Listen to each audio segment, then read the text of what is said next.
This is West Dakota Fox News at 9 with Molly Martinez and meteorologist Henry Blakes. Your first news of the night starts right now on West Dakota Fox News at 9. Good evening, I'm Molly Martinez. Today, the friends and family of Julia Jacobson gathered for a memorial service at Spirit of Life Church in Mandan. Jacobson, a retired Army captain and North Dakota native, was last seen September 2nd outside of San Diego. During today's service, across the country, police in California discovered the body of a woman and her dog buried in a shallow grave. They say the body was not far from where Jacobson was last seen. Authorities arrested her ex-husband, Dalen Ware, in Arizona last month on suspicion of murder. An autopsy will be conducted to confirm the identity.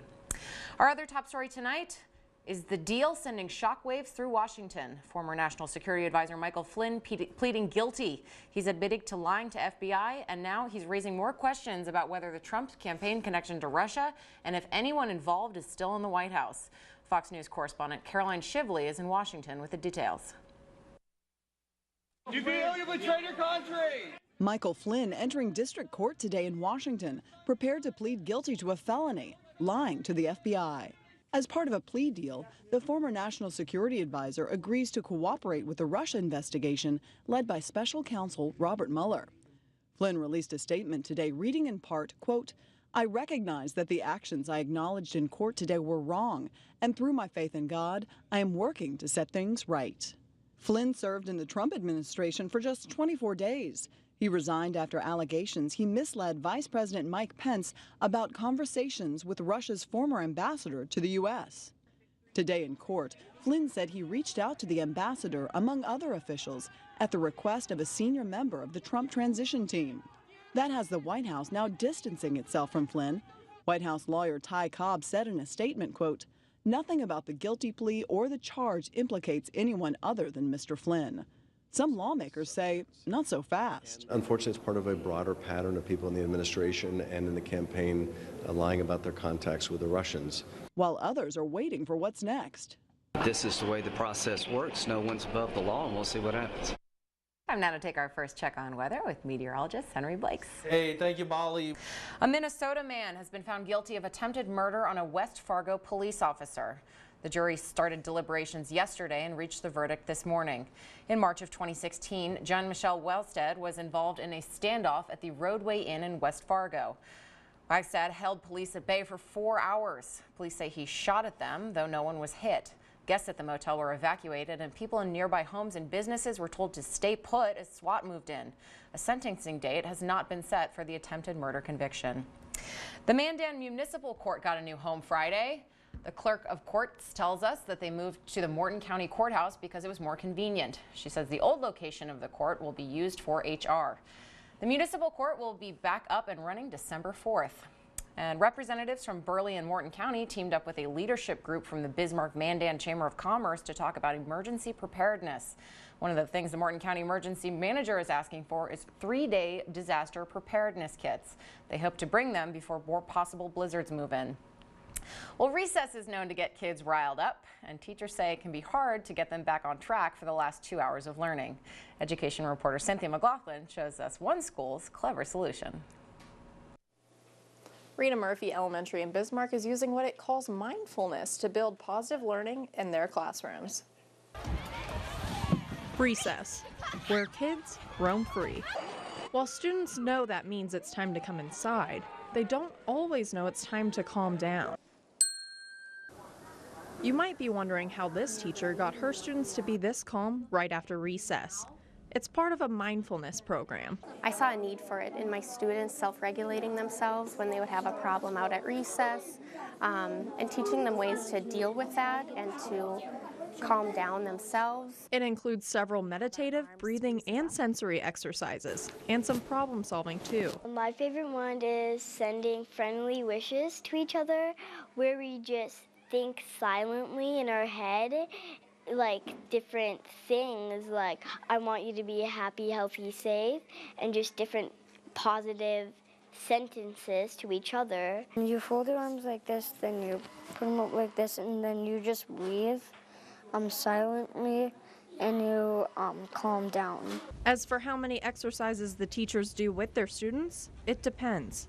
It honestly depends on the day. Like towards Christmas time, a lot more as they're antsy or they're overly heightened, I would say. I think it can really change the culture of a classroom and the culture of a school entirely. If a few minutes of meditating can take a kid from this to this, you might be seeing more children at your local yoga studio. Welcome back. It's December and North Dakota has already received several inches of snow, but lots of corn stalks are still standing around the state. Drought conditions delayed development of the crop, and with prices bottoming out, some farmers aren't planning on harvesting until next spring. Cliff Naylor reports. 3.4 million acres of corn were planted in North Dakota this year. 97% has been harvested. The statewide average is 134 bushels to an acre, the second highest on record. Now that it's officially December, you're going to start seeing a lot of Christmas trees heading home on the top of cars. Or maybe your plastic tree is waiting to come out of storage. Today, I went to find out just how green your Christmas tree really is. The countdown to Christmas is on, and Americans are checking their lists and decking their halls. Inside those halls, the debate lives on. Should you get a real Christmas tree or a plastic pine? Many opt for synthetic saplings under the guise that it's better for the environment. But turns out that might not be true. According to a recent study, you would have to hold on to that faux fir for at least 20 years to cancel out the carbon footprint it took to make it. Plus, real Christmas trees are a crop, grown and harvested by farmers. There are tree farmers that grow Christmas trees just for their livelihood. They're not out just cutting trees down just for the heck of it. They're doing it for their livelihood. Art Owens, who runs the Lions Club lot in Mandan, says it's also a matter of tradition. And some people have brought their talk about when they were small, and now they've grown up and they bring their children here. We've been doing this for over 55 years already at this particular location. For one ardent arborist, nothing beats the real thing. They smell better and they help the environment and they help the Lions Clubs out. Christmas trees at the Mandan lot will run you about $9 a foot, and plastic trees run anywhere from $20 to $200. There's actually a little bit of a Christmas tree shortage this year, and the 2008 recession is to blame. Fewer trees were cut down, meaning fewer seedlings were planted, but the owners at the Mandan lot say it won't affect prices in town. Art says money from the tree sales at the Mandan lot go to the Lions Club's efforts to fight blindness. Henry, are you a real tree guy or are you a plastic tree guy? Right now I'm still for the real tree, and in fact he was right. Yeah, I do think that the real thing does smell better. Definitely something I'll stick with for the moment, but never know, later on might go the artificial way. Welcome back. Law-abiding gun owners are able to conceal and carry a weapon with them in North Dakota and several other states. But some states forbid it, and that's an issue Congress is going to deal with. North Dakota Attorney General Wayne Stenjum has joined leaders with 23 other states urging the passage of the constitutional Conceal Carry Reciprocity Act. Their proposed legislation would allow law-abiding citizens to carry concealed weapons in states where they do not reside, which some state laws do not allow. The Attorney General argued that beyond basic constitutional right, the states do not allow non-residents to carry concealed weapons. It leaves these citizens in danger with no real options for self-defense in instances of violence. Stenjum says states should not be able to deny citizens of the United States the basic constitutional right of self-defense. North Dakota has chosen to respect the rights of residents and non-residents to carry arms for self-defense. I asked Congress to protect these same rights for law-abiding North Dakotans as they travel through the United States. And a shocking verdict in the death of Kate Steinle. Today, a jury found illegal immigrant and 7-time felon Jose Garcia Zarate not guilty. Zarate was acquitted on both murder and assault charges in San Francisco. He fired a gun on the San Francisco Embarcadero 2 years ago. A ricochet bullet struck Steinle, killing her. The case sparked a nationwide debate about sanctuary cities, with many saying had Zarate been deported when he was supposed to, Steinle would be alive today. Zarate remains behind bars in the San Francisco County Jail. He was found guilty on a gun charge and will be sentenced next month. He faces up to 3 years in prison. And we're finally getting some answers about the Unite the Right protest that ended in deadly violence this summer in Charlottesville. A new report from the U.S. Attorney Tim Heffy largely blaming the response on law enforcement for allowing the violent clashes, saying local and state police failed on multiple fronts to protect the public safety and their right to free speech.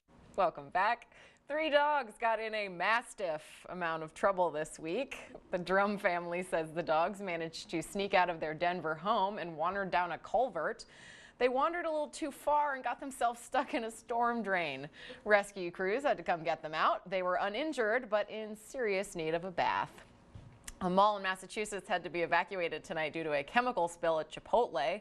The fire department says one person is being evaluated for minor burns caused by the vinegar-based cleaning substance. So far, no injuries have been reported. And there may be some subtle signs it's time to look for a new job. According to a new study, unhappiness in the workplace stems primarily from lack of support from your boss or supervisor, coworker conflicts, and the inability to use skills you've acquired. Research suggests talking with your supervisor about any issues if you can. Try changing your work schedule, mentoring an associate, or continuing your education as a way to reignite your interest in the job. Henry, I sincerely hope you're happy with your job here because we really need you. Yeah, I sure hope so as well. But hey, I'm still here, so that should account for something. We're talking about 40s and 50s, sunshine for tomorrow, but things are going to change after the weekend. We're going to get colder, but 30s and upper 20s is where we should be. Also, there will be wind and chances of snow next week as well. Nothing major, though, thankfully. Okay, well, that wasn't really a ringing endorsement, but yeah. We'll take it. And we'll take tomorrow's weather. Yes, it's going to be nice. We'll see you then.